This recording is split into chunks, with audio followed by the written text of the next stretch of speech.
So, Lisa, welcome to Women Seeking Wholeness. Hi, thank you so much for having me. Of course, when I saw that you're a menstrual wisdom specialist, I'm like, I've never even heard of that. Um, can you speak to that? Just what that is for you and how it started for you. Yeah, it's kind of, I don't know if that even is a thing, but I called it that because menstrual health sounded so clinical, and I'm a Right. very spiritually inclined person. And for me, what menstruation, and not only menstruation, but the whole menstrual cycle and the menstrual journey teaches us is so much about our emotional, mental, and spiritual selves, as well as our physical selves. That there is so much wisdom attached if we dare to listen and to lean into every phase, that I want to bring that into the world, that women, and it doesn't matter if you're still menstruating, or if you've crossed over into menopause, or if you're on some point of the journey maybe not having a uterus anymore, but this wisdom still lives in our bones. It still Mm. lives within us. And from all the clients that I've seen and worked with, like, even when they haven't started on this whole journey of looking into what else the menstrual cycle has to offer, they intuitively like tell me things that I have written in I have read in the books, but they haven't, and They're just still they know. intuiting it. They just Yeah. You know. just know that, and that phrase right there, sometimes you just know. Yeah. Is it supersedes like factual science and linear thinking and the logic brain. And so when you say that to somebody who's really stuck in like the third dimensional way of seeing things, like the material plane, it's really hard for them to trust um that embodied wisdom. I mean, it's hard for people to receive that sometimes who aren't playing in that space. You know what I mean? Like just the average person, when you say, I know, well, how do you know? So I love that you're tying it into cycles. I know you live in Germany. You're in a different cycle than me right now because it's evening for you and it's like afternoon for early afternoon for me. Um, I'm curious how this became something that you were super like dialed in on. Like, I want to do this. I want to speak about menstruation and women's cycles and embodied wisdom. How did that come to be for you? It probably started 5 years ago, roughly 2017. I hit, like, I think the lowest point I've ever hit in my life. I have a history of anorexia and obsessive compulsive disorder since I was 13, in various degrees, on and off, but like it definitely was, there was a red thread. And at that point, I had taken on my first job and had worked there for a few years, but it was really hard for me to keep up with all the rules I thought I had to obey, all the expectations that either were there or that I thought were there. Certainly my own expectations. And so I set more and more rules, and the leeway I had became smaller and smaller, until I looked at my life one day and I was like, do I want that for another 40 years? And I was like, hell no. Yeah, and so I started this journey of, it started with going to a mental health clinic, where while getting in touch with my own emotions, I discovered that I just love holding space for other people and their journeys and their emotions, and that I am apparently quite good at that because I'm not afraid of intense Because emotions. Maybe you've experienced it in your body. And isn't that part of wisdom? Like you it is. have to earn the wisdom. Yeah, it's like knowledge and experience. That's what wisdom is. And yes, that's partly true. And I'm a Scorpio. And if you know anything about Scorpios, we like to go deep and we are intense. Yes, my dad's a Scorpio. I kind of collect Libra and Scorpio males in my life. Like two of my sons are Libras. One's a Libra Scorpio cusp, and my dad's a Scorpio. And my brothers are Libras, and they're all October babies. Are you an October baby? No, November. November. Okay. Anyway, yeah, I get it. It's yeah. And on the Yeah, Ayurvedic and astrology chart, I'm actually a Scorpio moon or Scorpio mhm. ascendant. I mean, so I'm with you. You have to dive Yeah, deep with that intensity. yes. And True. sometimes it's like, I want this body, like your soul's like, I'll take that body, I'll take this lineage, I'll live it and experience it and transmute it. And then I'll just start teaching it. I'll just start helping people make applied knowledge really with that wisdom. I think Yeah, and oh wisdom my isn't God.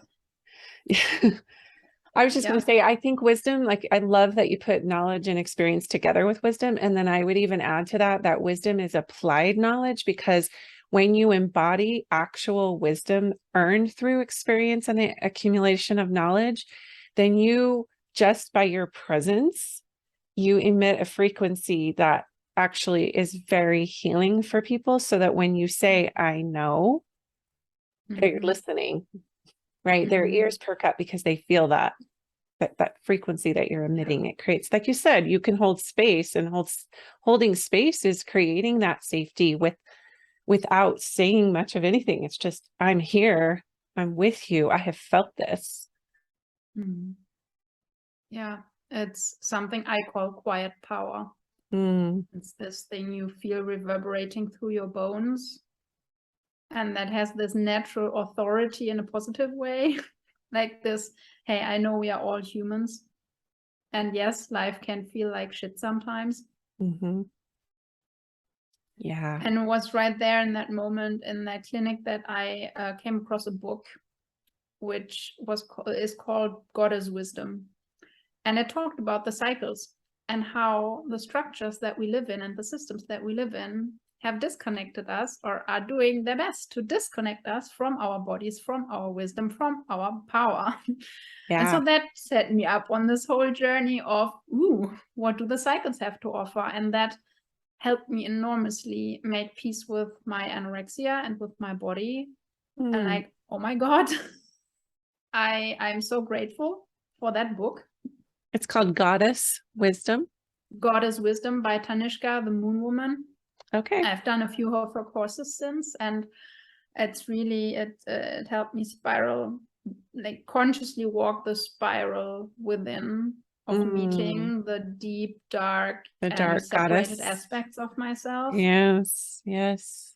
And that's so liberating and scary Mhm. to, and people don't realize when they think about the path of the goddess or embodying goddess wisdom or the dark feminine, it's like they don't, I mean, the feminine in general, they don't actually understand the depth that you're going to with that meeting of the goddess, because she is in the dark.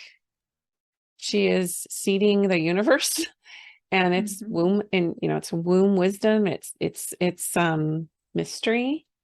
And I love that you talked about a spiral.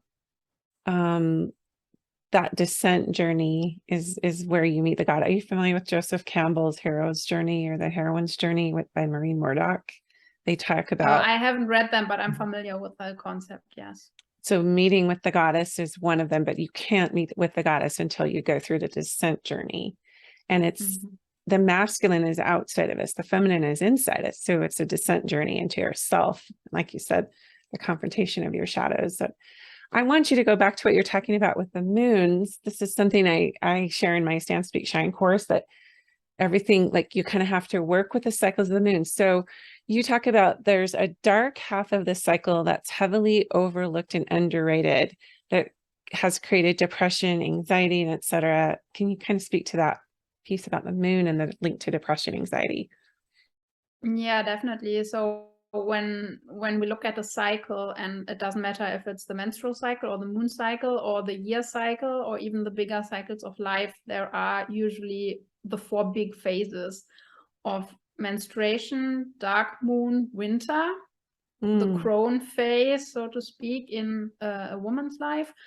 And then, of course, spring, summer, autumn, or waxing moon, full moon, waning moon, etc. And when I talk of the dark half, I mean the autumn phase and the winter phase, or the premenstrual and menstrual phase, or the waning moon and dark moon phase.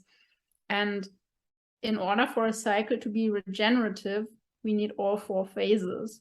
But in the societies we live in, we are mostly encouraged to be in spring and summer and to look like we're in spring and summer. And that's why which I is think more a of lot the of like maiden. You talk about the crone. What is it? The spring and the maiden and the mother or parenthood phase. And that's regardless of whether mothering a child or a project or a business or whatever your project is. But to always show up, to have lots of ideas, to be outwards, and not show and move through the difficult feelings, the dark emotions, the intense emotions. I don't like to speak of positive and negative emotions because there are no negative emotions. There are just some that are more difficult to deal with. Because again, in this society, intense. where we are very anti all of these dark things, we haven't learned how to be with them. I believe that in a different time, we learned that also through the practice of the red tent, if you're familiar with that. The red tent. Yes, I heard you say red thread. I'm like, oh, she's speaking my language earlier. But yeah, share that with our listeners, because that's a super powerful metaphorical and historical thing. The red tent. Yeah, Yes. the red tent was the place where women and bleeding people gathered while they were bleeding. And you were allowed to enter that as soon as you had received your first bleed, menarche. And then you would have like this beautiful ceremony where you were welcomed into this red tent, and where you would from then on meet all the women of the tribe or of the community every month, basically. Well, depending on when you bleed, of course, but and through this being together, like at all ages, young women would already understand what it means to go through, to be in marriage, to go through pregnancy, to experience childbirth and all of that. And you would witness each other and hold each other in these dark phases. So that is really a powerful practice that I think has been lost. And I even read that in the Native American traditions, women were sleeping with their heads towards the center of the tent. And the next morning, they would have to report their dreams to the chieftain or the medicine man. I'm not sure, but and while one dream may not have made much sense, from all the dreams collected and placed together, they could derive where to go next with their tribe for like hunting grounds and all of that. Wow. And that's why our menstrual cycle, or the moon cycle, if we've crossed over, is so powerful and holds so much wisdom if we dare to not just track when do we bleed, but track what kind of dreams do I have? What's my emotional state right now? When are the days that are difficult emotionally? Yeah. So you're saying that you have more heightened sensitivity, or like to your spiritual gifts or some psychic abilities during those times? Definitely. And the dream space?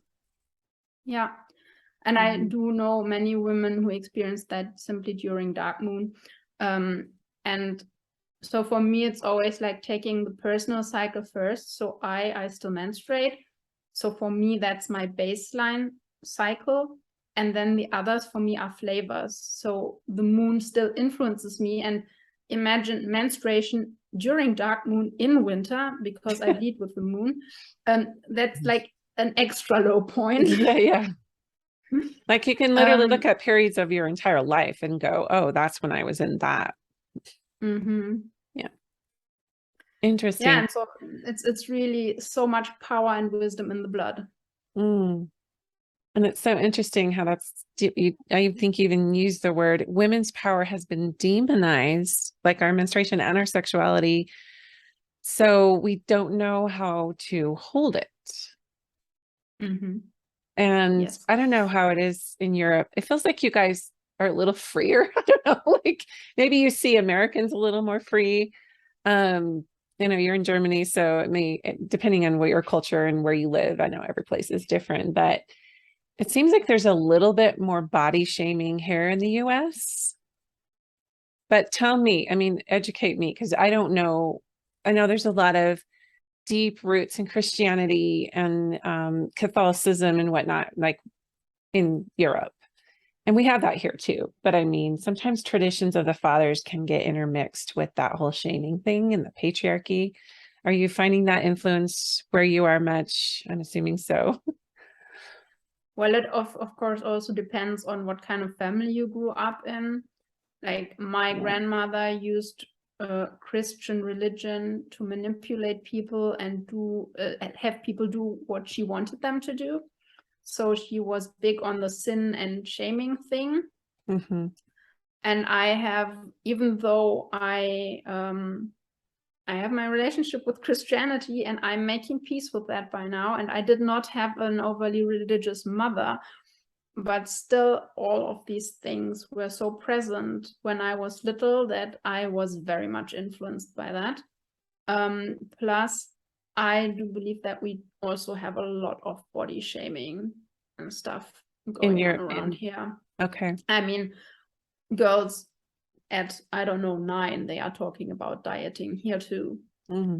So where does that come from? And as I shared earlier, we do have so much power, but if we knew how to wield it wisely, right. there would be things, they would be very different all across the world. And so I get why they try to separate us from it, and it's working well. Well, to this point, it's worked well until now. And I think there's this whole awakening, right?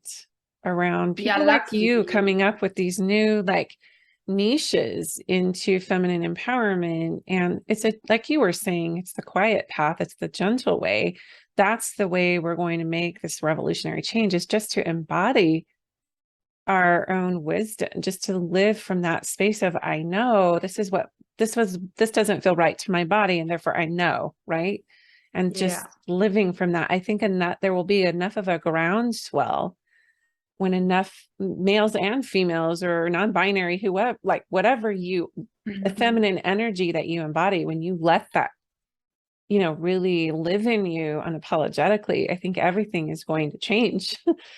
And yeah, absolutely.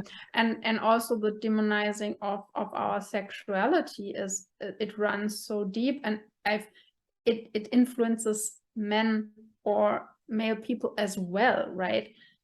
It's not just about, as you say, it's about the feminine energy when you've got the yin and the yang, which are for us probably more neutral terms. And I just read an article the other day about sex toys and men, and how we view men who use masturbators as somehow, oh, he didn't get a woman, what's wrong with him? But we women use that too for a man's pleasure sometimes, because they enjoy looking at it. Interesting. And watching us, and reading that article, I was like, wow, I do have some work to do within myself, because I recognize that me too, I had this stigma around men and sex toys, but why should that be? And so even men would be very much liberated, were we liberated from all of that. Yeah. And I think at its core, it's just the shame. It's just underneath it is just fear. And if we just really unpacked it, like, what is the fear? Like, if we destigmatize human sexuality and let people be in their bodies and let's just say judge their own readiness or their own thing or their own identity, their own sexual identity, like, what is the fear? You talked about your grandmother having this, Christian really manipulation. I think a lot of religious communities have the tendency to want to own your sexuality, or it's like you don't really own your body because there's just a lot of really interesting and sometimes overt, sometimes subtle messages around our sexuality that can be difficult to unpack.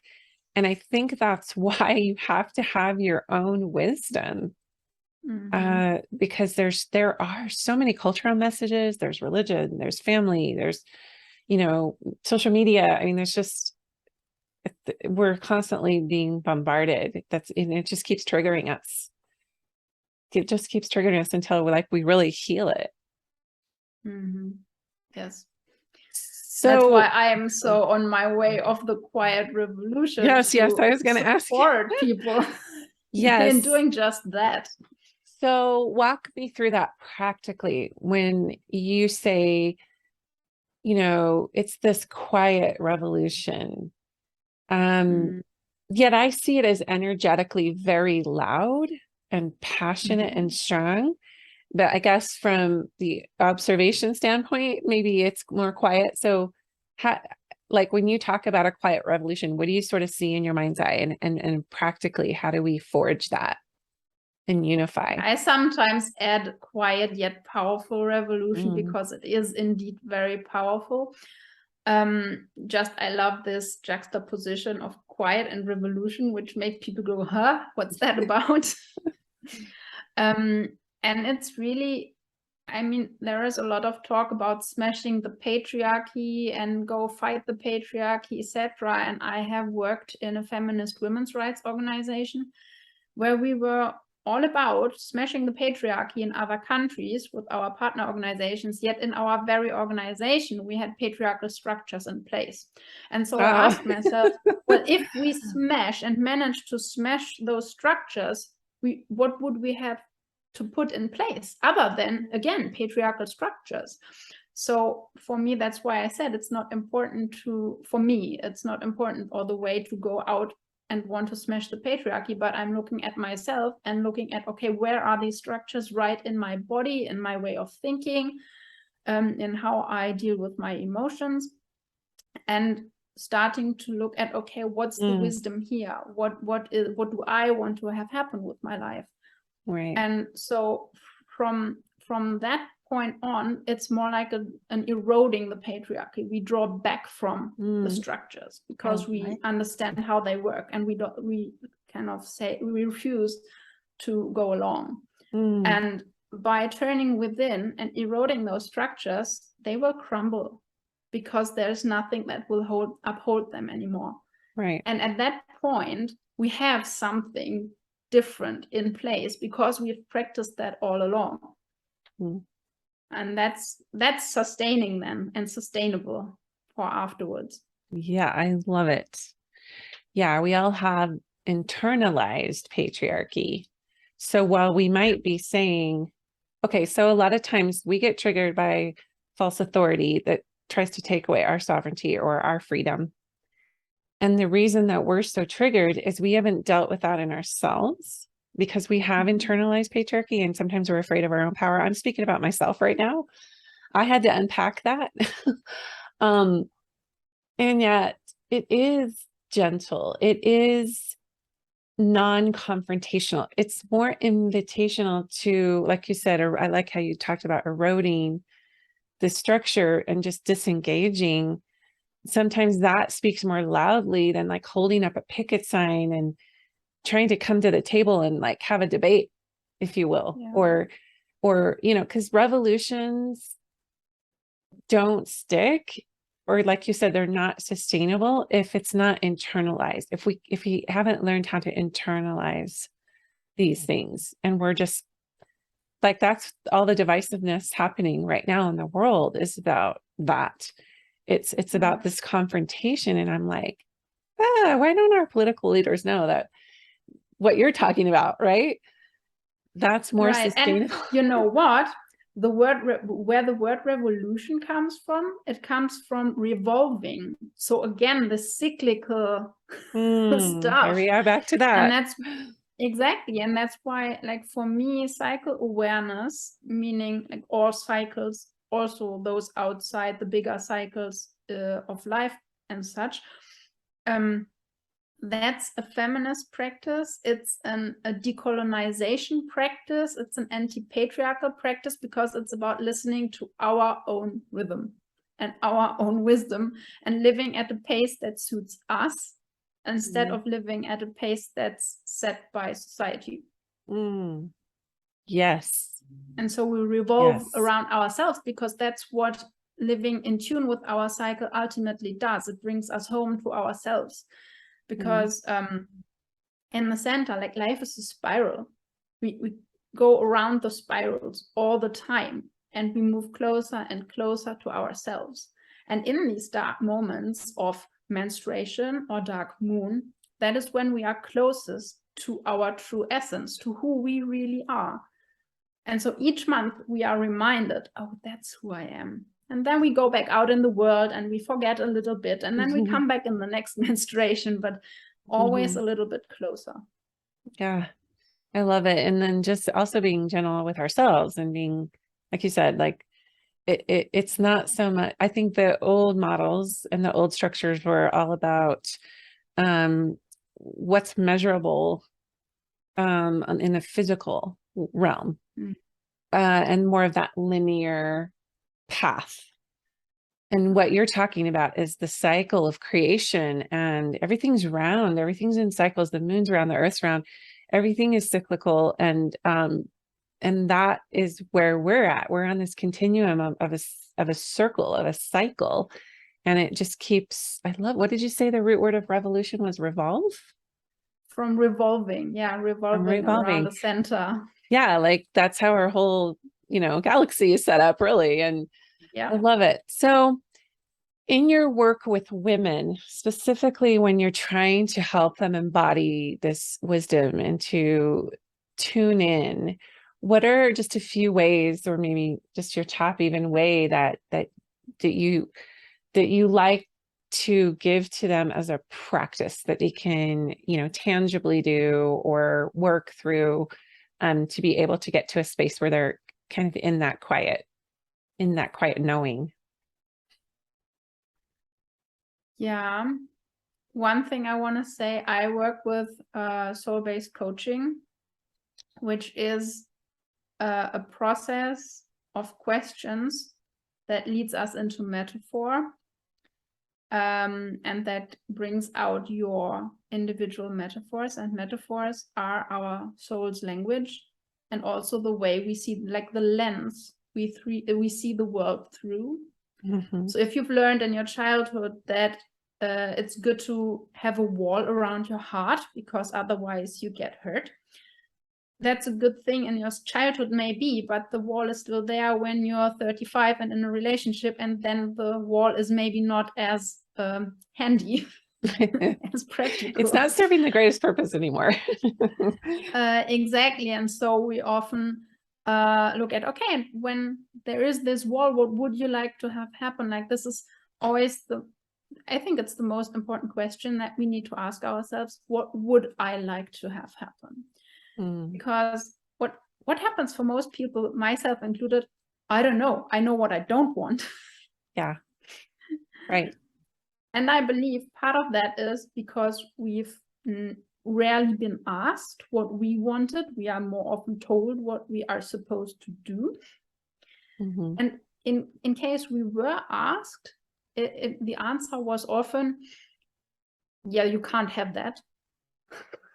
That's impossible, etc., etc. And so we just trust what we want, the thing we want. We trust that we believe we can't have it. And so starting with imagining what that you want to have happen, what that would be like, feeling it, smelling, tasting it, smelling it. Just letting it kind of live in through your senses and filtering it through, like making it more alive in you. Yeah. And does it have a shape or a size? Is it inside of you or outside of you? It could be anywhere. I trust your metaphors. And then trusting that alone can set things in motion for your system to align with that vision. And I don't even like to say visualize, because it's visceral. It's like really being there, even though your current reality probably doesn't look anything like it. That's okay. But from that place, if you have felt that once, your system knows what it's looking for, and it can start bringing people into your life. You know, I believe that once we have our system on board, things will happen. The universe will make it happen, will send us the right people, or let us come across the right courses or books or whatever. Similar to me coming across that book of the Goddess Wisdom. Yeah, you definitely attracted that. I started to be open to something different. Yeah. Yes. And another thing is definitely looking at your life and appreciating what you already have. I know it's kind of it has become kind of a cliche, this gratitude thing, but it's so true. Oh, I know. Yeah, it's like, isn't it like the highest calibrated emotional state is gratitude? And it's when you're triggered, it's the one you want to resist the most. It's the one that we purposely like route our brains away from, the neural networking, because on some level we want to stay in the lower vibration, and there's a part of us that knows that if we go to gratitude, that will change our vibration, and we just sometimes don't want to. Yeah, I mean, partly that, and due to the way the world is set up, we prefer analyzing the problem, because we've learned, oh, if there's a problem, you have to look at it exactly and analyze it and think of ways to overcome it, instead of, okay, let's take that whole thing away for a moment and let's see, what would you like to have happen? What is that like? Oh, and when you are there, looking back at the problem from this different point of view, it makes it so much easier to figure out some steps that you could take towards that place, that future version. Right. Than if you focus on the problem the whole time. I like to refer that to the GPS system in a car. You can't tell your navigation system, I don't want to stay home. You have to tell it where you want to go. That is true. Yeah, it's so simple, right? We just get on these head trips of the analysis paralysis. Wow, I love those tips. I love the sensory embodiment piece that you were talking about, and just letting it live in you, and really like the imaginal world of creativity, and just imagining something different and how you want to feel. It's so interesting because I work with women, like you work with women, I work with women, and I have kids too, and I've noticed that when I'm in a place where they're in resistance, and I'm the only way that I can really help establish or hold space for them to get out of that resistance is through exactly what you're talking about, which is, what you don't want. We can start there, but if you really want to open and expand and like get past this wall, really, like, we need to use your imagination and creativity.